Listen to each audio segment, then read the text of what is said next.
Naupo siya upang ibsan ang sumasakit ng mga paa, subalit hindi siya tinataka ng frustration at ng takot. Imbes mapagod siya sa buong araw na pag-iikot sa buhol, mas napagod siya sa pag-aalala ng nangyari kagabi. Sinadya marahil ng tadhana na pagtagpuin sila ni Elliot dito. Bagaman masakit ang kanyang loob dahil hindi pa siya nito napapatawad, tila sinusundot ang kanyang puwet na puntahan si Elliot. Subalit hindi niya alam kung saang hotel ito naka-check-in. Hindi niya inalintana ang ihip ng hanging dagat. She glanced at the sun began its slow descent, casting a soft golden glow over the waters. Katabi niyang nakaupo si Rainier. Ngumawi siya na mapansin tong sinisimsim ang isang bote ng Coke. First time niyang makitang umiinom to ng soft drinks. Kadalasan organic juice ang binibili nito. Inobserbahan niya na sandali ang fiancé. Tumitingkad ang kagupuhan nito. Ngayon niya napansin na matangos na ilong, mapupungay na mga mata, at malambot nitong bilugang pisngi. At kapag ngingiti, nahahawaan siya ng kasiyahan nito. "Are you still there?" Agaw pansin nito. Pinilig ang ulo para makita siya na maayos. Nakalimutan niya, nagsasalita pala to sa kanya. Inuulat ang ilang plano nila para sa darating na kasal. Ayaw niya man aminin pero nagigilty siya sa pag-aalala kay Elliot sa pagitan nila. Siya mismo ang nagpupumilit na magpakasal dito pero tila ra siya rin ang unang aatras. Minumulto siya ng kanyang feelings kahit anong limot at tanggi niya. Di niya mapigilang bumalik-balik sa masasayang alaala nila ni Elliot. "Ano nga yung huli mong sinabi?" Kunwari niyang balik tanong. Sumingkit ang mga mata ng binata. Nawawaring nasa milya-milya ulit ang kanyang isip. "I was talking about if we can put white lilies for the aisle just like you wanted." Paliwanag ulit nito. "Tsaka don't worry about the guest list. Ako nang bahala sa lahat ng RSVP." Sa kaibuturan ng kanyang puso, nalulungkot siya, and she feels sorry if one day she will break up with him. She nodded absent-mindedly. Nilipat ang tingin malayo sa binata, tinoon sa dalampasigan. Kumislot siya na mamataan ng isang bagay. No, isang tao. Hayon, mag-isang nakaupo sa buhangin si Elliot. Tinatanaw ang papalubog na araw. Kahit nakatalikod to, alam niyang si Elliot yon. Tila tinamaan siya ng malakas na hangin upang kumirot ng husto ang kanyang dibdib. He was hunched over, staring blankly at the waves with a beer bottle dangling from his fingertips. Ang kilala niyang matikas ay nilunod ng kalungkutan. "Rosette, narinig mo ba ako?" Hinila siya pabalik ni Rainier. Kumarap siya, dagling nilayong atensyon kay Elliot. Binungad siya na nakasalpok na kilay ng fiancé. Napansin niyang nakatingin din to sa tinititigan niya kanina. Oo naman, pasensya. May nakita lang kasi ako," rason niya. "Masyado magandang paligid kaya nadidistract ka na. Pati ang juice mo, hindi mo na ininom." Hirit nito. Binaba niyang tingin sa pineapple juice. Natutunaw na ang yelo. Nakangisi siyang kinuhang inumin. "Sorry, talagang pagod lang ako." Sinimsim niya ang maasim at manamis-namis na juice. Binalik niya ang tingin kay Elliot pero wala na ito. Paano ba niya makakausap ulit ito? "Maybe we should head back." Maingat na suhestyon ng binata. Napagtanto nito ang lukot niyang mukha. Tumango siya bago binaba ang baso. Wala sa kalahati ang ininom niya, ngunit nakaramdam siya ng pagbaliktad ng kanyang sikmura. "Are you fine?" Nag-aalalang sambit ni Rainier. Nakatayo na sa kanyang harapan. Mabilis pa sa 4:00 niyang pinilig ang ulo sabay taas ng isang kamay bago tumayo. "I'm fine. Medyo tumambling lang sikmura ko dala ng acid. Mawawala rin to mamaya." Pagdadahilan niya. Pumalatak ito. Hindi nagustuhan ang rason niya. "Sana sinabi mo na hindi ka pwede ng pinya." Sumbat nito. "Next time mag-ingat ako sa anumang o-orderin ko." "It's my fault too. I did not inform you first." Hinging paumanhin niya. Ang totoo, hindi talaga masakit ang tiyan niya dahil sa pineapple juice, kundi ang konsensya niya na pinipiga, sinusundot, tinatadtad at kung ano pa ang sikmura niya. Hindi lang doon kundi sa buong katawan. Kumapit siya sa bisig nito. "Never mind. Minsan may nangyayari talaga na hindi natin inaasahan. Tara, umuwi na tayo." Nito. Tumango siya. "Yeah, let's go." Pagbayag niya, sabay na ako ng tingin sa pwestong iniwan ni Elliot bago siya hinila nito palayo ng resto bar. Malakas at paulit-ulit na isinigaw ng damdamin niya ang kagustuhang makausap ulit si Elliot. One way or another, huhulihin niya to ngayong gabi mismo. Magpapahinga muna siya. Kinagabihan, nilalagay niya ang jacket habang lumalabas ng hotel. Nais niyang gumala at magbabaka sakaling masalubong ulit si Elliot. Malakas ang ihip ng hangin sa mga oras na yon. Napatiimbagang siyang nilalapag ang mga paa sa buhangin. Niyakap niya ang sarili, sabay tingin sa kalangitan na pinuno ng maladyamanting mga bituin. Sinimulan niya ang pagpasyal sa dalampasigan. Nakahinga siya na maluwag nang marinig ang paglagaslas ng mga alon na sumasampa sa buhangin. Nagpaalam siya kay Rainier na kumuha muna ng preskong hangin na ilang sandali habang abala ito sa biglaang business call. Ginawa niya ang pagkakataong to upang takasan sandali ang fiancé. Her thoughts drifted aimlessly as she trolled. But then something made her pause. May taong nakandusay sa buhangin? Di niya masyadong maaninagan dahil may kadiliman ng parting to. Lumukso ang pintig ng puso niya nang napagdesisyon ng lapitan to. Naging maingat siya sa galaw, tinitiyak na hindi lilikha ng ingay. Nanlaki ang mga mata niya na matukoy ang figura. Elliot? She breathed. Kumirot ang dibdib na makita itong kalahating gising. He was sprawled on his back, his clothes rumpled and the faint smell of alcohol clinging to him. Nasa tabi nito ang walang lamang botelya ng alak. Kinikisap ang mga mata. Sinusubukan tingnan siya. Sinakluban siya ng takot. Elliot, anong ginagawa mo rito? Malakas niyang tawag, sabay luhod sa tabi nito. Hinawakan niya to sa balikat upang kuyugin. Nagbabaka sakaling magising. Gumising ka. Nakuyog to ng bahagya. Sumalpok ang kilay na tila nilalabanan ng sariling gumising mula sa mundo ng mga panaginip. Rosette? He mumbled, his voice thick and slurred. Anong ginagawa mo dito? Magkakasakit ka. Hindi niya natapos ang pagsasalita nang itulak siya nito sa balikat. Pinakawalan nito ang walang laman na tawa sa mga labi. Why do you care? Usal nito na nakapikit. Di ba iniwan mo ako? Kumislot siya sa mapait nitong pananalita pero mabilis nang winaksi ang kirot. Pinatatag niya ang sarili. Total tanggap niya na, lasing o hindi, malaki nga talaga ang pagkasuklam dito. Mas matimbang pa sa pagmamahal nito. Lasing ka lang, determinado niyang saad. Tsaka pinatong ang braso nito sa kanyang balikat upang alalayang umupo. He was heavier than she expected, and his unsteady weight made her stumble slightly. Naamoy niya ang mabangong perfume nito na humalo sa alak, the smell she really missed for a long time. Halos 1 buwan at kalahati na hindi niya to nakikita.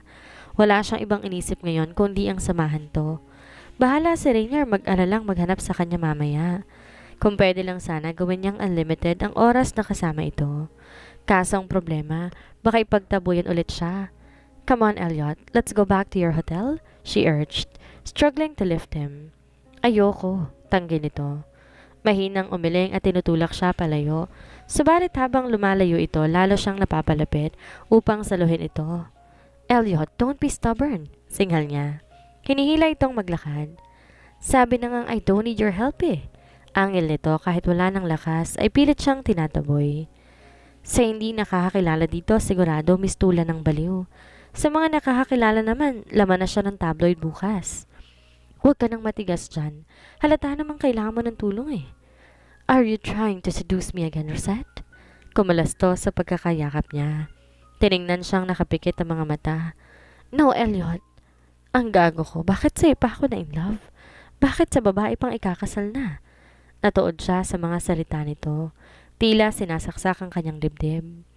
She was knowing she's hurt, but seeing him like this, so raw and unguarded, tore at her heart. Tama na, sinasaktan mo lang sarili mo, anas niya. Sinasaktan? Matagal mo na akong sinasaktan, Rose. Ikaw may pakana kaya nagkakaganito ako. Tumigil ito, suminghap at pinanasa ng brasong ilong. I don't know what to do without you. Bumara sa lalamunan niya ang hangin. Seeing him like this, so vulnerable, so different from the confident man she had fallen in love with, made her want to reach out and hold him, to erase the pain in his eyes. Oh please, hayaan mong tulungan kita. Anas niya at sinubukan na abutin ito. Winaksi naman agad ang braso ng akma niyang hahawakan. Dinilat nito ang mga mata. Kahit na madilim, alam niyang lumambot ang ekspresyon nito. Sinubukan siya nitong tingnan sa mga mata, tila desperadong naghahanap ng sagot. Why, Rosette? Sa kadami-daming tao, ikaw pa talagang nakilala ko? Bakit sa'yo ko pa binigay ang puso ko? I'm sorry, Elliot. I'm sorry if I lied to you, but I never meant to hurt you.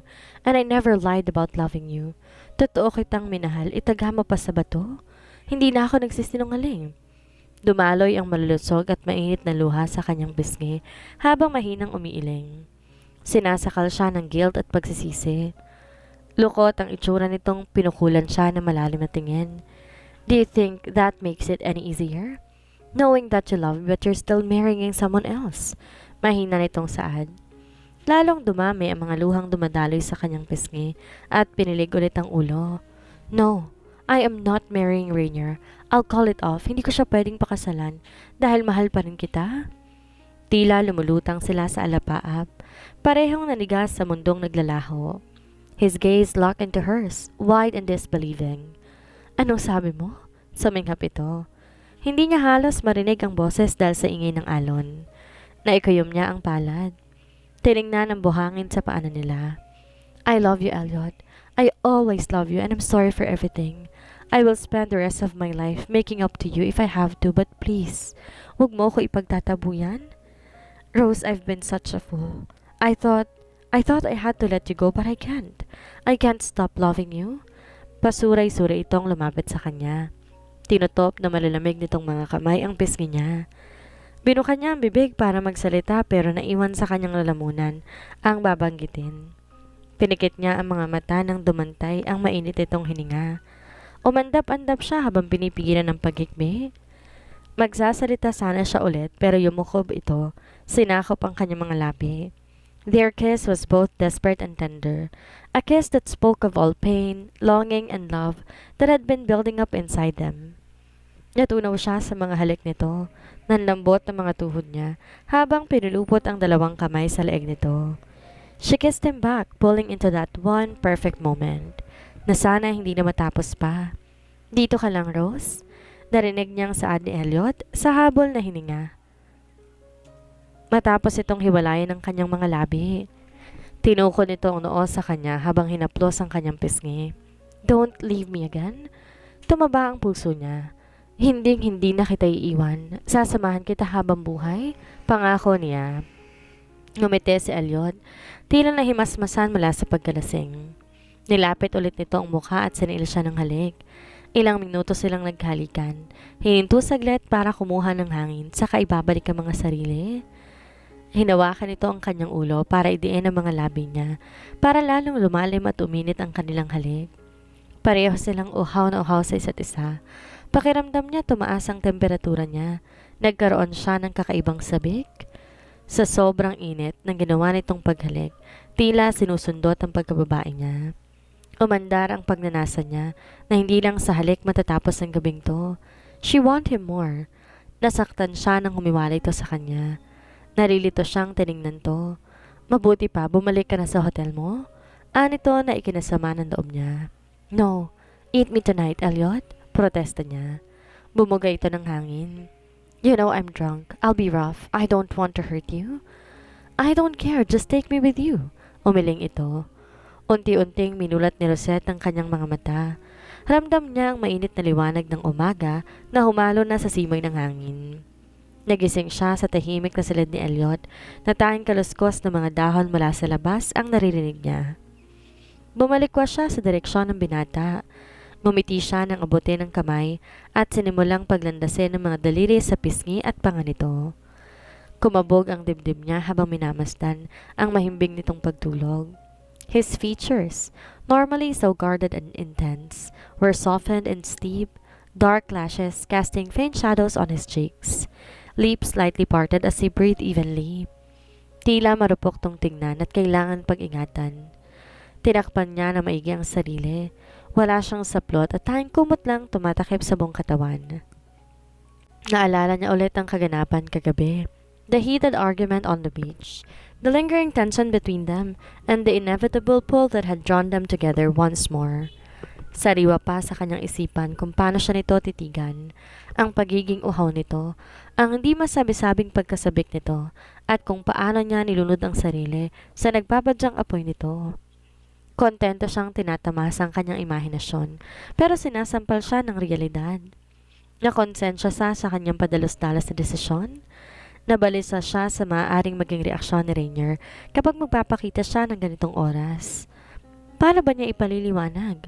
Ang babaeng itinakdang pakakasalan nito, kinuha at in-enjoy na ng ibang lalaki. Binaba niya ang tingin sa half-naked nitong katawan. Napansin niya ang ilang marka ng kanyang kuko sa maputi nitong katawan. Hindi nga sila lumampas sa linya pero winasak naman nila. Elliot, how do you always manage to do this to me? Bulong niya. Nagwawala ang puso niya habang pinagpapatuloy ang pag-aplo sa pisngi nito. Nag-alinlangan muna siya. Nalayo ang kamay. Inangat ng bahagya ang katawan bago dinampi ang malambot na halik sa noon nito.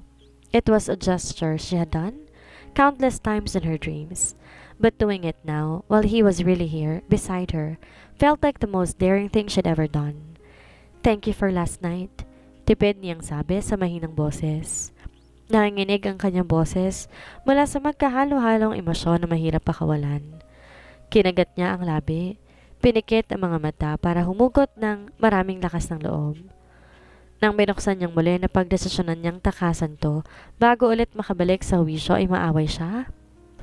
Tinanggal niya ang kumot at dali-daling binaba. Malamig ang silid pero hindi niya ininda habang kinuha ang mga damit na nagkalat sa sahig. Hinay-hinay na sinuot yon. Bago siya tuluyang makaalis, sinulyapan niya muna ang binata. Ngumiti siya at hinawakan ng doorknob. Ayon sa kanyang peripheral vision, nakita niyang lumapit to ng posisyon. Saglit na tuod sa kinatatayuan. Nangamba siya, subalit hindi ito nagising. He just merely sighed and turned into his side. His face buried in the pillow where she'd lain a moment before. Sumisikip ang dibdib niya at parang magpapass out siya nang wala sa oras. Ito ang pagkakataon na kailangan niyang lumisan bago pa magising ang binata, bago pa nila haharapin ang consequences sa ginawa nila. Masakit man, nakakapanghinayang na hindi niya ito makakasama ng matagal. Hindi niya rin matitiyak kung naalala nito ang nangyari kagabi. Paano kung ipagtataboy siya nito? I'm sorry, Elliot, but I need to do this. Aniya kahit alam niya na hindi nito naririnig. Tinuloy niya ang pagpihit ng pinto.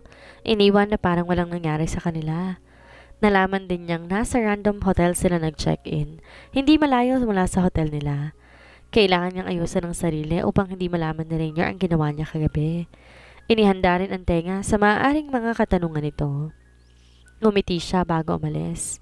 Sumisikat ang araw sa umagang to nang dahan-dahan siyang naglakad papasok ng hotel lobby. Tinitiyak na wag makalikha ng ingay sa makinis na marble floor ng hotel. Siya na ang walang hiya. Iniwan niya si Rainier sa hotel at nag-enjoy kasama si Elliot buong gabi. Ngayon, kinakain siya ng konsensya niya.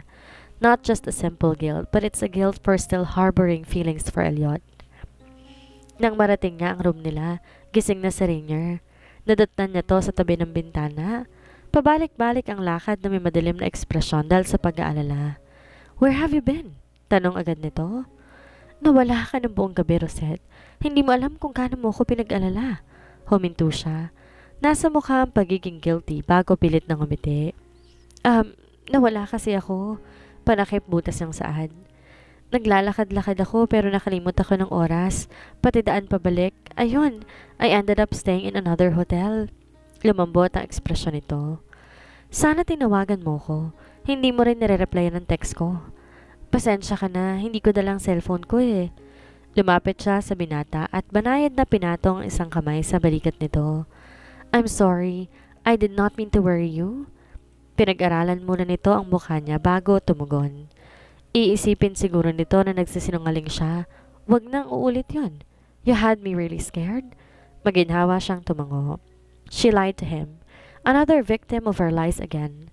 Para siyang binubugbog ng konsensya niya. Later that afternoon, nakatayo siya mag-isa sa gilid ng dalampasigan. Hinahalika ng init ng araw ang kanyang balat habang nakatitig sa dagat. Minumulto pa rin siya na nangyari sa kanila ni Elliot kagabi. She had not expected to see him again so soon.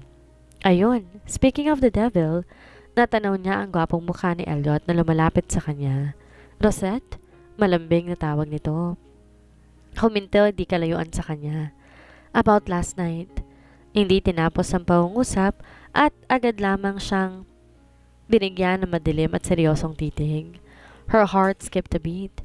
Gusto niyang iwasan ang pag-uusap nila, na magpanggap na walang nangyari sa kanila. Kaso nasa harap niya na, wala siyang choice kundi ang harapin ito. Nilapit ito ng kaunti ang sarili. I'm sorry, hindi ko sinasadyang mangyari yun sa atin. Huminto muna sa kakamot sa kanyang batok. We shouldn't have, you know? Alam ko pero nangyari na at ayoko magpanggap na walang namamagitan sa atin. Humugot siya ng hangin. Sana mapatawad mo na ako. Lumutang sa alapaap ang confession niya. Lalong bumigat ang tensyon. Hindi niya gusto ang nakakabing katahimikan. I loved you, Rose. Matagal na kitang pinatawad. Marahan itong tapat. I love you so much and it kills me when you chose someone else. Tsaka niya namalaya na tumutulo na ang mga luha niya. Takot ako noon. Natakot ako sa ginawa ko sa'yo pero lalo ko natakot sa pagkawala mo. Kumirot ang mukha nito na ikuyom ang mga kamay. Hindi to madali, Rose. You're engaged to Rainier now. He's one of my friends kaya ayokong saktan siya dahil sa pagiging makasarili ko. But I love you. Bulyaw niya sa nababasag na tono. I still love you, Elliot, and I know you feel the same. Pumikit ito na tila nasasaktan sa sinabi niya. Pero paano tayo? Paano na yung pinagdaanan natin? Hindi ko alam. Nandulumong usal nito. May lungkot na sa boses. Hindi ko na alam? Ayoko rin namang masaktan sa Rainier pero mas ayokong saktan ka at mawala ka habang buhay. Hirit niya sabay singhap. Nanlaki ang nangingintab nitong mga mata. Inuwang ang bibig pero tinikom ulit. Nawalan to ng tamang salita. Kasalanan ko ang lahat ng to at ngayon binabayaran ko. Tumigil siya na marinig ang kumakalas na yakap sa kanyang likuran. Pareho silang napalingon sa paparating. It was Rainier. He stood there, his face pale and drawn, his eyes reflecting the pain of someone who had overheard far too much. Rainier? Nangangatal niyang usal. Ramdam niya ang paglubog ng kanyang puso. Tinaas nito ang isang kamay at nananangis ng panga. Hindi ko kailangan ng explanation mo. Anito at saka akma silang tatalikuran. I've heard enough. Di na to naghintay ng tugon niya. Tinalikuran siya at bagsak ang mga balikat na lumakad pabalik ng hotel. Teka, Rainier! Habol niya. Iniwan niya sa Elliot na walang paalam para habulin to at magpaliwanag. Umuwi sila ng Manila ni Rainier na hindi nag-uusap matapos ang pangyayaring yon. Gugustuhin niya mang kausapin subalit wala ito sa mood. Hindi niya kayang itago pa ang nararamdaman.